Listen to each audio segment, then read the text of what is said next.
as you've said, Naokin, I mean, I agree. Ziggy is a pretty strong TvT player. I haven't seen him play TvZ. And g0rynich, I mean, he's an established Zerg, man. This guy's like a monster from Russia.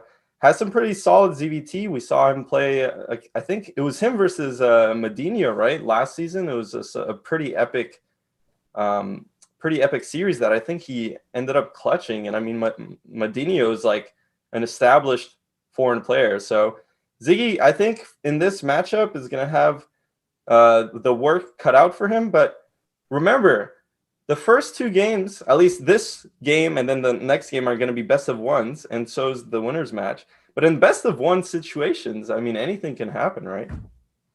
Yeah, that's one of the things about getting into group stages now is it's going to be best of one for our first three matches. Even the winners match is best of one. And it's going to be the losers match and deciding match is going to be best of three.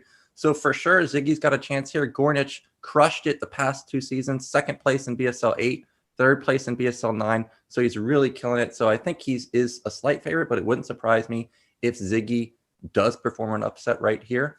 So Mihai, what do you think about Eclipse? It's a new ladder map. I personally like it quite a bit. Two-player map. It's one of my favorite two-player maps. Yeah, I mean, it's this map is pretty crazy. I do like it as a 1v1 map.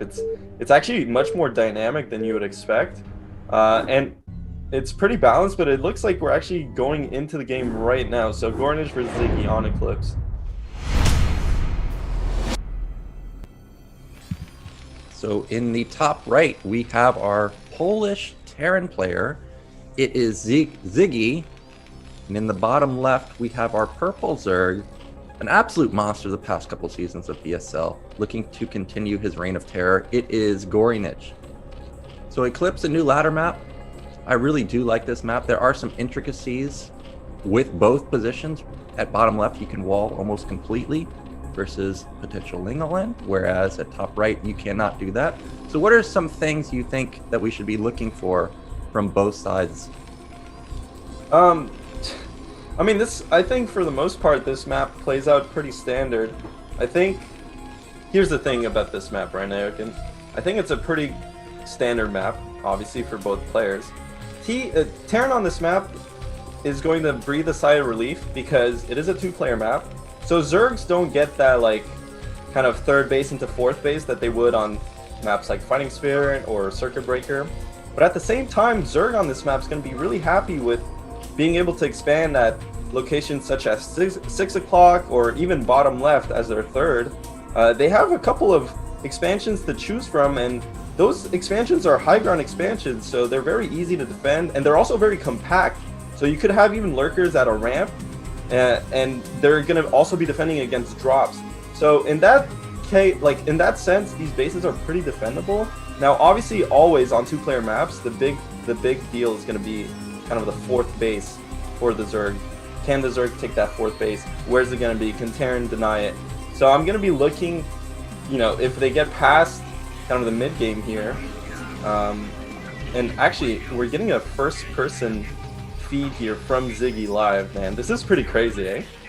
Yeah, this is something I've really been waiting to see, the first-person view, similar to what we got to see in Pro League in the Korean scene. So this is a really cool feature that has now been implemented in BSL. I'm really looking forward to see some types of big fights, seeing how the players react to some huge fights in the center of the map. But we do see that both players have scouted each other. Ziggy has actually gone for a gas opener.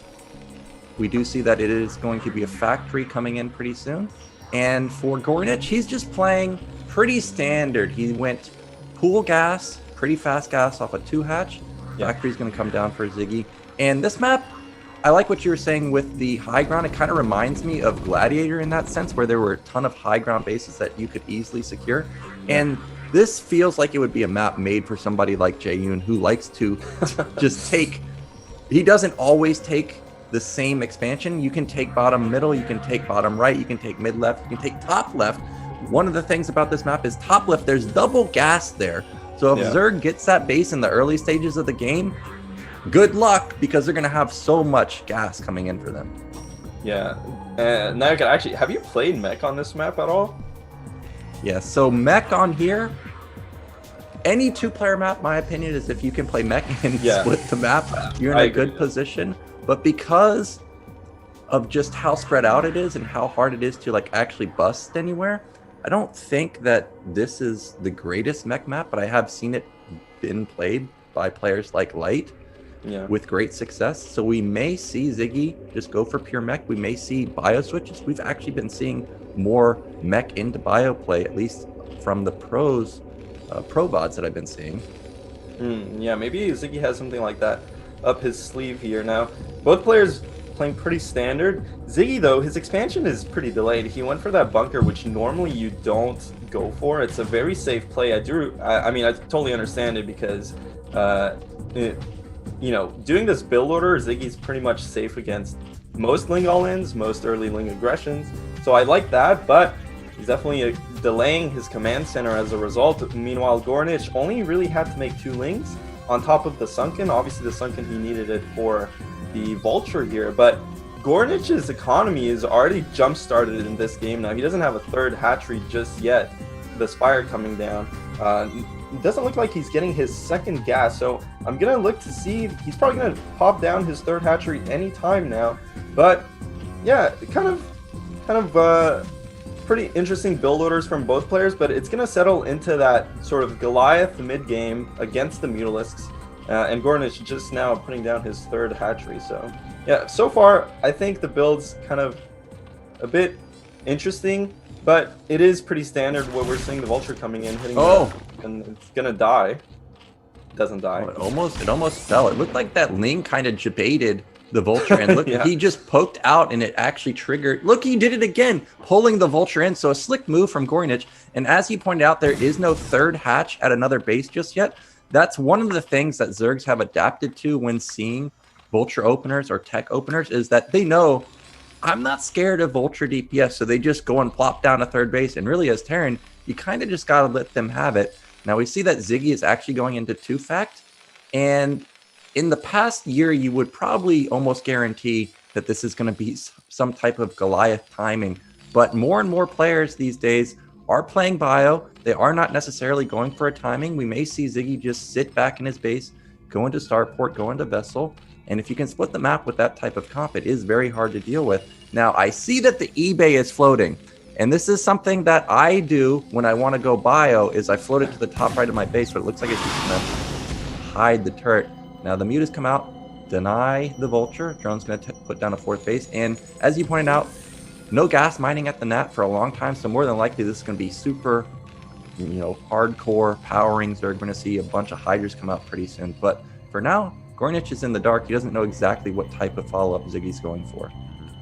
Yeah, and it's super important for that Terran player, the follow-up, you know, whether it's going to be the 1-1 timing, or as you said, now everyone's playing kind of a split map, or more of a macro 3rd base into vessels type style with heavy upgrades, but it's going to be hard for Zerg. That's the one thing Zerg has to identify here is what's the Terran up to? He's going to dart in with 7 Mutas. That's enough to one-shot the SCVs, and this is some really good micro, kind of getting in there, getting a couple SCVs and getting out. Importantly, he does get a lot of vision. Now, there's not too many turrets at Ziggy's natural, only 1, and you know, g0rynich only really lost 1 Mutalisk there, got a couple of SCVs, got some scouting. Now look at Ziggy's base.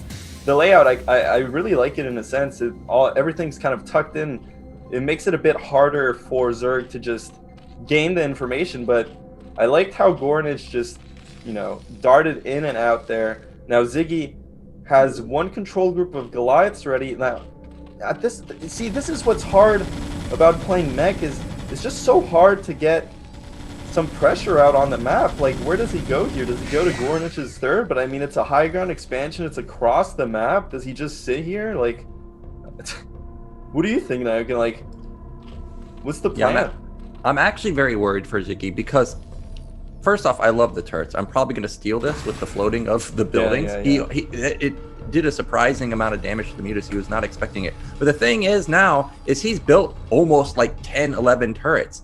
And we know that g0rynich is powering really hard. And we got a glimpse into the main of g0rynich, or of Ziggy. g0rynich saw that there's no starport. That means that there's no tech There's no 2-1 follow-up. He knows that this is a timing, so we can see in response already building hydras, and with 4 hatch production with good drone count, he didn't go hard into the gas at his natural, so he's really got his mineral income rolling. I think Ziggy is going to go for a timing, and I just don't see how it actually just plows through the mutas and the hydras. And remember, he kept the majority of his mutas alive, so those are going to soak up a lot of hits. Yeah, and I'm just looking at Ziggy's base here. He doesn't have a second gas just yet, and I think definitely. I mean, guys, Nayakin and I were both Terran players, right? So we're going to be really picky on this. But I think Ziggy got way too many turrets this game. Second gas is really late. I mean, if you're going Goliaths, the strong part of Goliaths is, and especially of mech Terran, is that you get to defend 2-hatch Mutalisks pretty comfortably. I mean, Goliaths are just really good against Mutalisks. Goliath turrets specifically, usually you only really need to build 4 turrets max, especially if you're sitting in your base with Goliaths. And that's, I mean, just now Ziggy's 3rd factory's coming.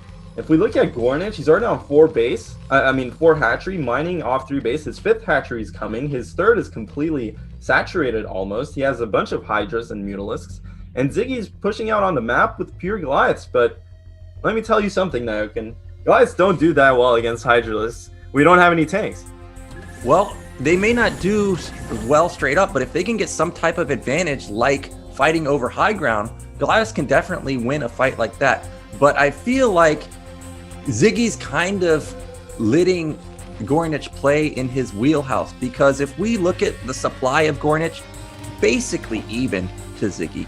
And I'm just getting flashbacks to g0rynich's Zerg versus Protoss. He's always even in supply versus Protoss, and he's playing it essentially like this is a Zerg versus Protoss. A couple of Goliaths are going to get picked off here. He was looking for a base that was actually never put down at bottom middle. And now he sees how many hydras there are. We see that a lot of tanks are starting to come out. I think he should put down double add-on to try and pump out some more tanks. In the main of g0rynich, we saw the Queen's Nest, so it's probably going to be maybe 3 or 4 more minutes until Queens pop out. So actually, if he can get up like 5 or 6 tanks, I think he's got a good window of opportunity. But here comes g0rynich. Now, I don't know about trying to attack down into tanks. If he has siege mode, this could be a big blunder for him. Yeah, the thing is, Terran can always kind of sit back and take a base, even if they don't go for that timing attack. And it's always stressful as Zerg, like if Terran's kind of sitting there and taking the base, and you're like, what do I do? Because I'm on lair tech, I can't just let Terran max, right? Like, Terran always has like a plan B with mech, which is basically, I'm gonna max out. And at that point, it kind of shifts the onus onto the Zerg player to do something. Whereas, seconds before, Zerg was in a defending mindset. So I'm not surprised seeing g0rynich moving out on the map here, but Ziggy very clearly is going to commit to this timing attack, and now g0rynich knows. It's just hard because Ziggy at any time can pop down this 3rd command center at 12 o'clock, and then g0rynich has to go from defending into just kind of going into macro mode once again.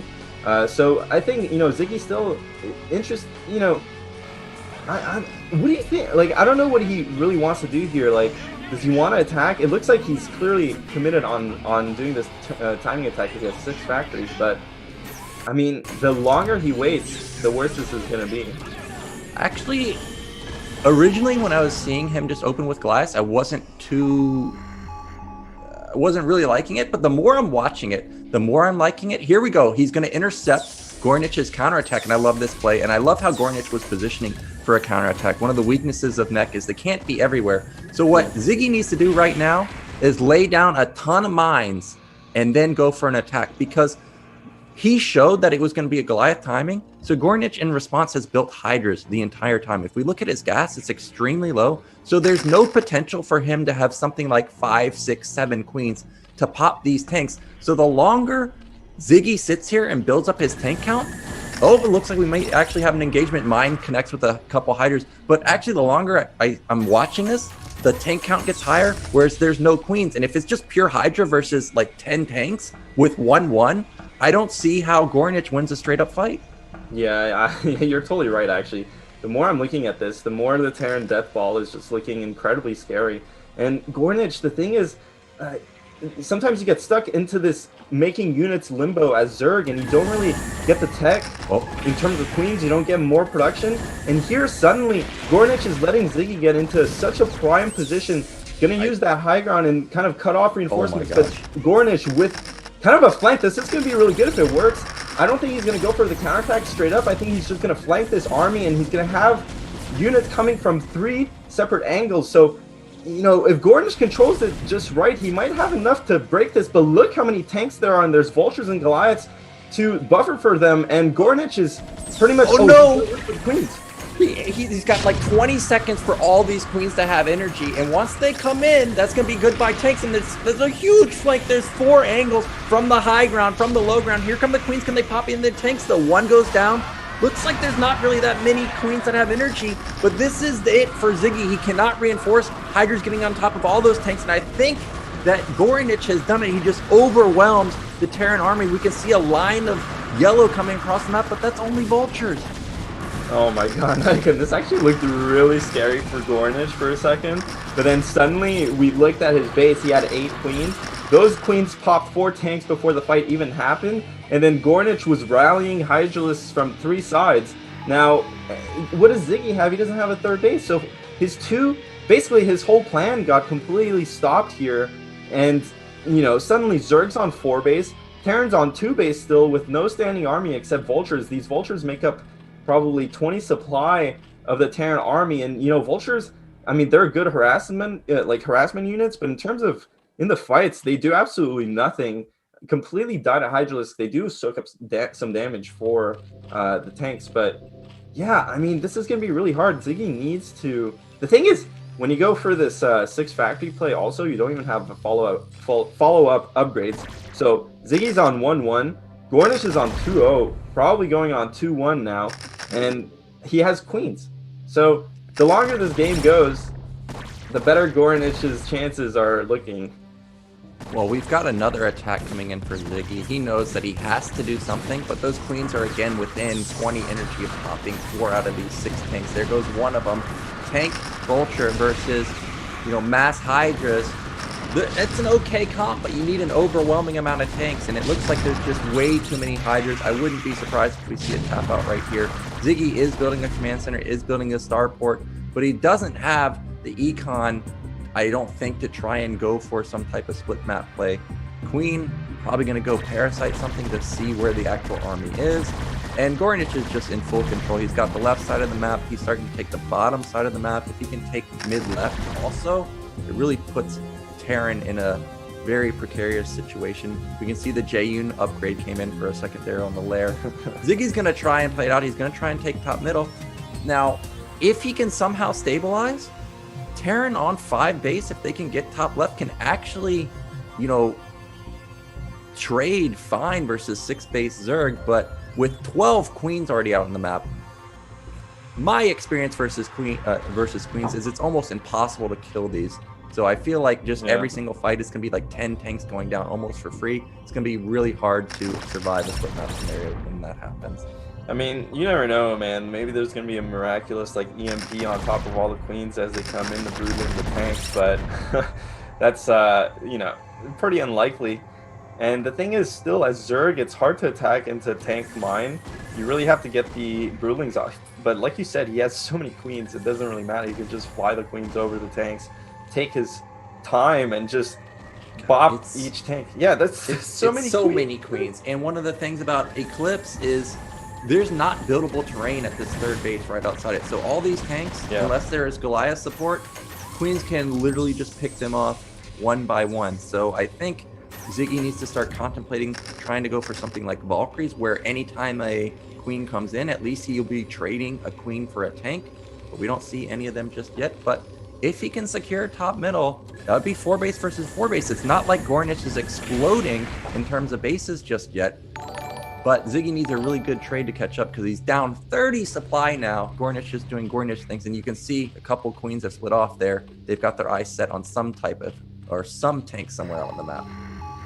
Yeah, and I mean, g0rynich, you know, he has to do something, right? He can't just sit around and let Terran get back into this game, take a 3rd, take a 4th. Because, obviously, this map being a 2-player map, you can split it as Terran, and mech late game is really strong. So g0rynich has to find an attack, and it looks like you see the Warlords are spotting for the Queens to get that Broodlink clone off. He's A-moving the Hydras so early, way before the Queens get there, but he has so much stuff. I mean, look at that. There's like 2 control groups of Hydras coming from each side with the Broodlings coming onto every single tank. No more tank, and that's it. As I said, g0rynich needs to do the attack, and he does. Executes it perfectly. I mean, he has basically infinity units and completely floods Ziggy out of the game. GG. Yes, GG from g0rynich, or from Ziggy. g0rynich is going to take game 1, and that was just patented g0rynich right there. He just has an overwhelming amount of units. We've seen him in Zerg versus Protoss versus players like Boneth. Just killer macro. There was no point in that game where he was actually down maybe more than 5 supply. So really nicely done from g0rynich. And as expected, he's looking like he's going to be the favorite for this group. But Ziggy looked really strong. The original opener, I was a bit skeptical with the Goliath, but I think it was pretty interesting how he forced out so many hiders, but unfortunately needed to go about 30 seconds faster. Then the Queens aren't there. Then he probably kills 2 of the bases. So I actually really like the play from Ziggy. Yeah, it was really scary actually for a second. Like, the thing is, it seemed like the push was so late, but you have to realize, I guess, you know, when Terran just kind of keeps massing like that off of 2 base, and Zerg also keeps massing, but only on Hydralisks, eventually the Terran ball gets pretty huge, and like it's really scary. But g0rynich with the foresight to get the Queens in time, because you have to be like, as a Zerg player, you have to be like, okay, this production round here, it's not going to do anything for me. I'm investing this into the future in terms of the Queens. And as soon as we saw the Queens in g0rynich's base, I think all Zerg players were like sighing. They had a sigh of relief, because like, okay, so this is how we're gonna answer this push. But it was looking really scary, man. It was like, for a second I thought Ziggy would just plow through the Zerg scum, but he didn't, because the Queens just completely obliterated all the units. So, but really well played actually from g0rynich, and that was actually a pretty close. It was a much closer game than it looked.